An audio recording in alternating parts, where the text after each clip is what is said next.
Depois desse anúncio do prefeito Abílio Brunini, conforme você acompanhou na reportagem, que pretende suspender o fornecimento de marmitas nas ruas a pessoas em situação de vulnerabilidade e assim defender que igrejas e ONGs também façam o mesmo, a Defensoria Pública tem se empenhado para que a Prefeitura desenvolva programas de assistência alimentar e social para essas pessoas em situação de rua. E é para falar sobre esse assunto que está aqui no estúdio do Jornal do Meio-Dia a defensora pública criminal Silvia Maria Ferreira.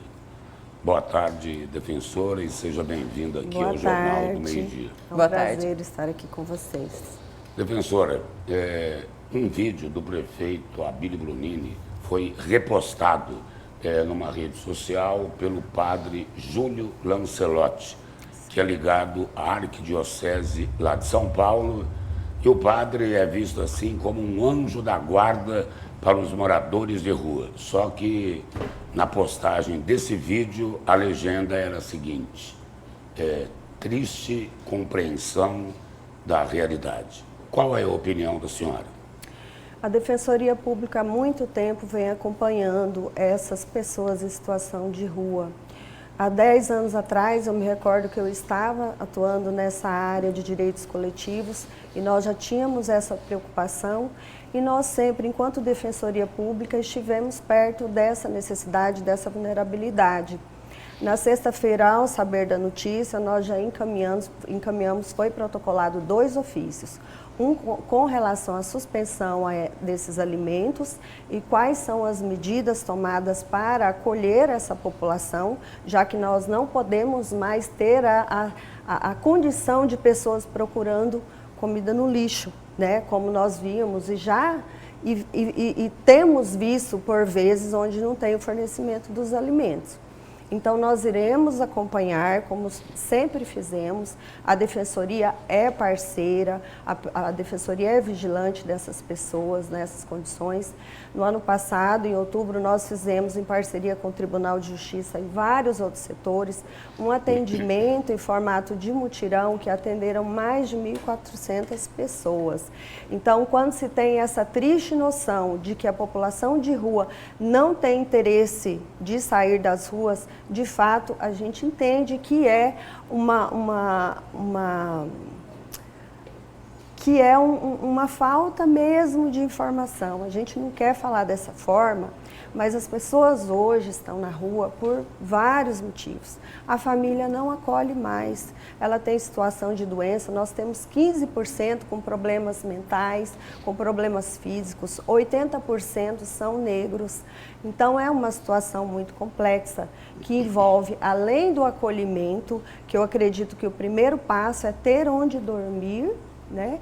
Ter onde se abrigar, porque a rua oferece muito medo. Imagine uma pessoa dormindo sem saber o que vai acontecer em volta dela. Mas precisa comer também, no relento, no frio. Comer, sim, todos os direitos sociais. Comer, ter água potável para beber. Então, você não bebe água só uma vez por dia, você não se alimenta uma vez só ao dia. Você precisa dessa assistência de forma integral. Doutora, e qual seria a melhor solução para esse problema que é complexo, como a senhora bem pontuou? Acredito que a sociedade, o maior desejo de todos nós é ver essas pessoas se recuperarem de certa forma, terem um teto, mas isso é um processo que envolve diversos fatores, inclusive a vontade, né, dessas pessoas de iniciarem talvez algum tratamento para saírem dessa condição, terem um teto também. Cuiabá hoje tem uma estrutura para recepcionar justamente essas pessoas, para terem onde dormir, como a senhora mencionou, por exemplo? Em primeiro lugar, uma pessoa que não tem as necessidades básicas atendidas não se autodetermina. Sim. Então, essa vontade que todo mundo pensa, não sai da rua porque não quer, ela é falsa. Sim. Ele quer sair das ruas, só que ele não reúne as condições. Então, no meu ponto de vista e no ponto de vista institucional, é preciso haver políticas públicas integradas. Primeiro, acolher, oferecer as necessidades básicas e, a partir daí, através dos CRAS, oferecer esse atendimento, né, psicológico, esse acompanhamento. A Defensoria Pública está de portas abertas, não só nos mutirões, nós emitimos aí, temos acesso ao CRC Jude, que é uma ferramenta importantíssima para se conseguir os documentos, primeiro passo para se obter cidadania, senão não se consegue trabalho, não se consegue acesso a nada, a gente sabe disso, nem aos programas do governo. E em seguida, após esse tratamento, ir conseguindo, claro que não é uma solução de curto prazo, o que nós temos necessária, urgente, de curto prazo, é o acolhimento. Muitas vezes as pessoas falam, ai, mas eu fui lá, ofereci ajuda e a pessoa diz que não quer sair. Veja bem, sim, o único contato afetivo que uma pessoa em situação de rua tem, se ninguém vai lá, como o padre disse, outras pessoas tão inteligentemente disse, é com os próprios colegas. Então, essa proximidade, muitas vezes, é a única chance que eles têm de afeto e acolhimento. Então, nós temos que olhar para isso. Nós temos mais de uma pessoa em situação de rua por 1.000 habitantes no Brasil, supera 230 mil pessoas em situação de rua, porque a tendência, se nós não olharmos, se nós não acolhermos, é aumentar. Cuiabá não tem, por exemplo, albergues suficientes com vagas? Nós temos albergues, mas esses albergues não comportam a quantidade de pessoas que nós temos hoje em situação de rua. Então, a Defensoria Pública vai ser parceira dos projetos implementados, vai acompanhar, vai fiscalizar. E tem um refeitório, vai ter, né, alguém para levar essas pessoas até lá.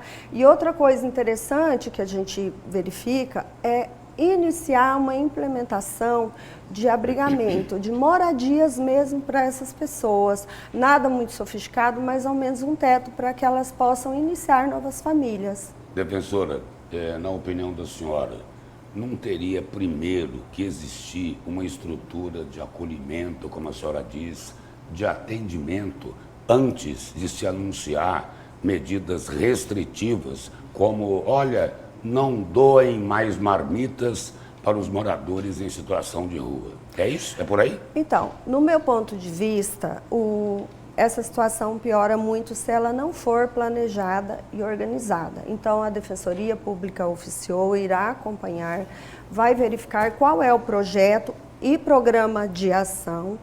Claro que a gente não pode simplesmente criticar de uma forma, né, a generalizar que não vai funcionar o refeitório, que vai funcionar. Mas, com certeza, a Defensoria já protocolou esse ofício na sexta-feira.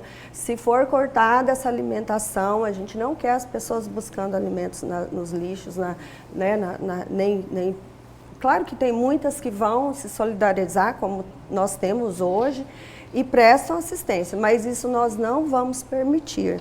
Se necessário, a gente ingressa com a ação civil pública, com certeza o Poder Judiciário, que vem sendo bastante parceiro, vai nos auxiliar caso não haja fornecimento da alimentação.